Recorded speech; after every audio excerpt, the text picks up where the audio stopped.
সহিহ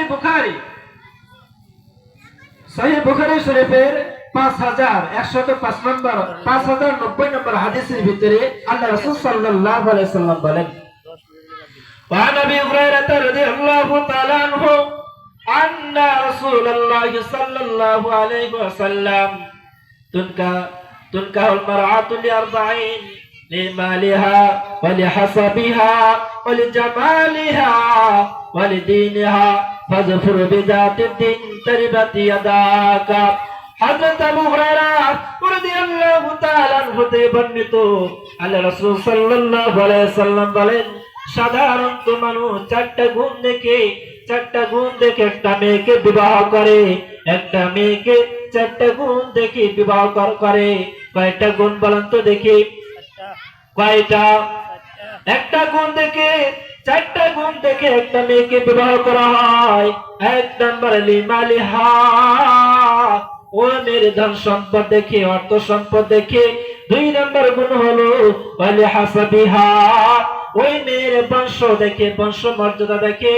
তিন নম্বর ওয়ালিজামালিহা, ওই মেয়ের সৌন্দর্য দেখে। চার নম্বর হলো ওয়ালিদিনহা, মেয়ের দিনদারিতা দেখে। তাহলে হাদিসের মাধ্যমে বোঝা যায় একটা ছেলে যখন একটা মেয়েকে বিবাহ করে তখন চারটা গুণ দেখে বিবাহ করে।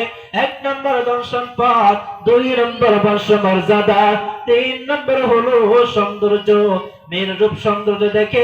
চার নম্বর হলো মেয়ের দিনদারিতা দেখে। আল্লাহ রাসূল সাল্লাল্লাহু আলাইহি ওয়াসাল্লাম এই হাদিসের মধ্যে বলেন, ফাযফুরু বিযাতিদ্দীন, হে আমার উম্মতরা, তোমরা ফাযফুরু বিযাতিদ্দীন, তোমরা দিনদারিতাকে প্রাধান্য দাও। তোমরা দিনদারিকে কি করো? প্রাধান্য দাও। অর্থাৎ একটা মেয়ে দেখছেন আপনার ছেলে বিবাহ করাবেন বা আপনি নিজে বিবাহ করবেন, একটা মেয়ে দেখছেন চারটা গুণই পাইছেন, তার বলা হয়েছে কি চারটা গুণ কি পাইছেন। অথবা তারপরে আল্লাহ রাসূল বলেন দিনদারিতাকে তোমরা প্রাধান্য দিবা। একটা মেয়ের ধন সম্পদ আছে, বংশ মর্যাদা আছে, মেয়ের রূপ সৌন্দর্য আছে, তাহলে ওই মেয়েকে প্রাধান্য দিবা না, কারণ দিনকে প্রাধান্য দাও। তার ভিতরে কি নাই? দিন নাই, তাহলে ওই মেয়েকে কি প্রাধান্য দিবা না। পক্ষান্তরে একটা মেয়ের ধন সম্পদ, অর্থ সম্পদ কিছুই নাই, তার বংশ মর্যাদার কোনো গৌরব নাই, ওই মেয়ের রূপ সৌন্দর্য কিছুই নাই, কিন্তু তার ভিতরে দিন আছে। আল্লাহ রাসূল বলেন এই দিনদারিতাকে তুমি প্রাধান্য দাও।